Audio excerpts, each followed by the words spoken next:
Pauwi na nga sa bahay sa airpot nang nadaanan niya itong mga tahong na malalaki. Tignan nyo naman yung mga utol. Halos kalahating kami na airpot yan. Kaya pinagtanggal na airpot yung mga puti-puti yan sa buong paligid ng tahong na yan. Tapos yung mga bulbul niyan ay mga bulbul tuloy. Buhok pala.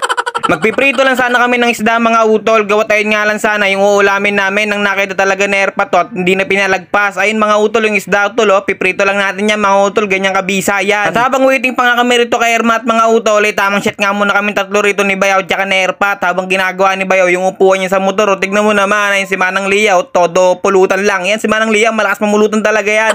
Kaya naman siya tayo mga utol, wag na natin palagpasin to kung naninibago kayo sa boss ko. Kaya sa voiceover ko mga utol, sinasanay ko kasi yung mag voiceover yung tuloy-tuloy talaga Gawa ka pa nagbo-voiceover kasi ako mga utol, sa mga hindi nakakaalam, may putol-putol talaga yung voiceover ko. Sadyang pinagidikit-dikit ko lang talaga yan. O diba, hindi nyo nahalata no? Syempre, vlogger ako Dumating na nga si Ermat kung nakita nyo naman sa video mga utol. Kaya naman inumpisahan na Erpat dito ganapan ang pagluluto ng tahong ni Carla.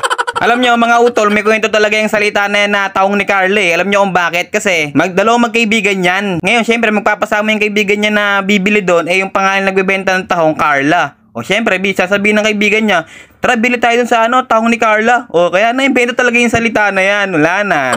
Magluto ka na lang kasi, dahil mo pa kasi alam na sinasabing kwento-kwento na yan, barbero ka rin Babalik na nga tayo rito sa naluluto na airpot mga utol. Paano ba naman kasing utol nyo to? Panayan joke-joke pa, kala mo talaga nagbibiro yung mga tao Inasinan ko na nga rin dito yung mga isda mga utol para ipipirito na lang na airpot yan Tapos sinangat na airpot ng taong niya para lagyan na ng mga pampalasa tulad ng betchin, pamintang pino, tsaka asin. Tignan nyo naman yung itsura niya mga utol, inahalo-halo pa lang, nilagyan agad na airpot na isang basong tubig para marami-raming sabaw. Yo mga utol, panibagong boses na naman to mga utol Subukan naman natin ngayon mga utol yung kalmado lang tapos ganito yung pagsasalita I-comment nyo na nga rin sa baba mga utol kung gusto nyo yung ganitong tono Tapos yung ganitong pagsasalita Good vibes lang tayo rito mga utol. Kau naman masyado anumang mainit dyan, stay put ka lang dyan. Panoodin mo lang ako dito maghugas ng talong. Sabi nga nila kung meron tahong ni Carla meron tahong ni Carlo. Ay mali pala, tahong ni Carla merong talong ni Carlo. Talaga naman combination Kaya naman subaybayan natin lahat mga utol ang paghusga rito na airpot sa tahong ni Carla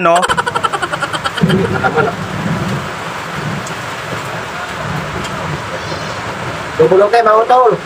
Narinig nyo naman mga utol double okay daw mga utol. Siyempre kita nyo naman kasi kung anong itsura niya mga utol kahit bumabagyo talaga naman kailangan mong makahigop ng sabaw talaga kung di mababasa ka ng ulan.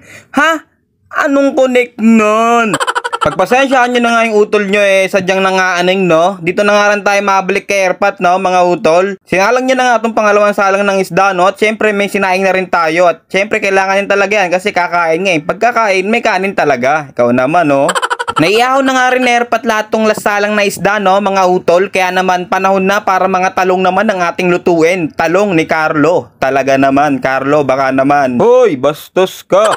At sunod naman na iniahon itong unang salang na talong natin kanina mga utol At itong sunod din na pangalawang salang Ang bilis na luto kasi nag-edit tayo mga utol, magaling tayo mag-edit Siyempre naman mga utol, meron tayong talong at saka isda. Matik na yan sa usawan natin dyan, mabisa din yan. What is this? Minsan kasi nilalaro niya. Pag alam niya may video, nilalaro niya. What is this? Wala. Good job. No. No. Okay. Ang galing talaga ni Manang Lia mga utol Tignan nyo naman yung upuan Talaga namang napagkakawality na ang pagkakapalit ng cover ni Bayaw. Siyempre hindi na natin pinatagal yung mga utol Nilapag ko na ang mga dapat ilapag dito sa lamesa. At meron pa pala kami ng mga utol ano yan miswa. Ang tawag naman dyan sa miswa mga utol miswa ni Joshua. Talaga naman mabibisang food trip na naman nga ang ating kakanain natin ngayong gabi mga utol. Tignan nyo naman yan. Talaga naman may sabaw na, mayroon pang prito. Kaya ano pang inaantay natin mga utol? Pagsalu-saluan na natin to. At habang nakain din kami syempre, hindi mo mawala magsha-shoutout ako. Kaya shoutout sa utol natin na si Rangel Sakdalan, kay Kevin Prambulacan, kay Julian Martisano, kay Joshua Martisano, kay Ryan Aban, kay Erickson De La Rosa from UAE, kay Terence Rosero, kay Gio Birango Copino, kay Sherwin Rumbano, kay kay JF Bactol from Nueva Ecija, kay LB Tapado from Malabon, at sa utol natin na si Jasper Lacaba from Pasig City. Shoutout sa inyong lahat mga utol at maraming salamat sa mga suporta ninyo. Paalam!